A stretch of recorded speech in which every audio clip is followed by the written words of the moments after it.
বহু সৌভাগ্য একটা কাগজ ধরাই দিয়া ফ্যামিলি কার্ড ধরাই দিচ্ছে সবার বাড়িতে বাড়িতে যাই সৌভাগ্য।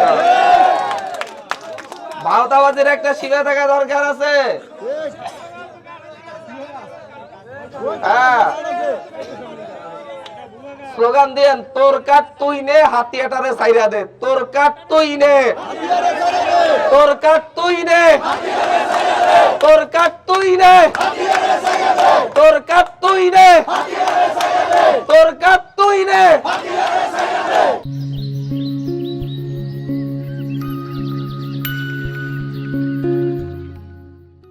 তোর কাঠ তুই নে, তোর কাঠ তুই নে, তোর কাঠ তুই নে।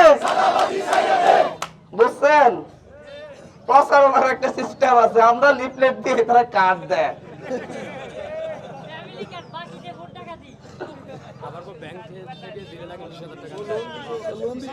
যাই হোক, কথা আর বাড়াবো না। পরিবর্তনের পক্ষে আছেন তো ইনশাল্লাহ? নির্বাচন করতে নয়, আমরা এই হাতিয়াকে দিতে এসেছি, নিতে নয়। আমরা এই হাতিয়াকে গোছাতে এসেছি, বিশৃঙ্খল করতে নয়। যারা এই হাতিয়াকে বিশৃঙ্খল করতে চাচ্ছে, সন্ত্রাস কবলিত করতে চাচ্ছে, তাদের বিরুদ্ধে আমাদের একক লড়াই চলছে, চলবে ইনশাআল্লাহ। আমরা আমাদের এই লড়াই মানে যে লাঠালাঠি করা তা নয়। আমাদের এই লড়াই হবে শান্তিপূর্ণ লড়াই। এই লড়াইয়ের মধ্য দিয়ে দেখবেন যেদিন বিজয় ছিনিয়ে আনবেন ইনশাআল্লাহ, সেদিন এই জনতারই বিজয় হবে, কোনো লাঠিয়ালের না। কোনো সন্ত্রাসের বিজয় হবে না হাতিয়াতে, কোনো সাদাবাজের বিজয় হবে না হাতিয়াতে।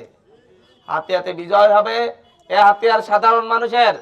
কেউ মন চাইলো হাতিয়াতে এসে জমিদারি করবে, সেই সুযোগ আর হাতিয়াতে হবে না। হাতিয়ার মানুষ এখন আগের চাইতে অনেক সচেতন। হাতিয়ার মানুষ হাতিয়ার জন্য রাজনীতি করবে। হাতিয়ার মানুষ দীর্ঘদিন ধরে বঞ্চিত হয়েছে।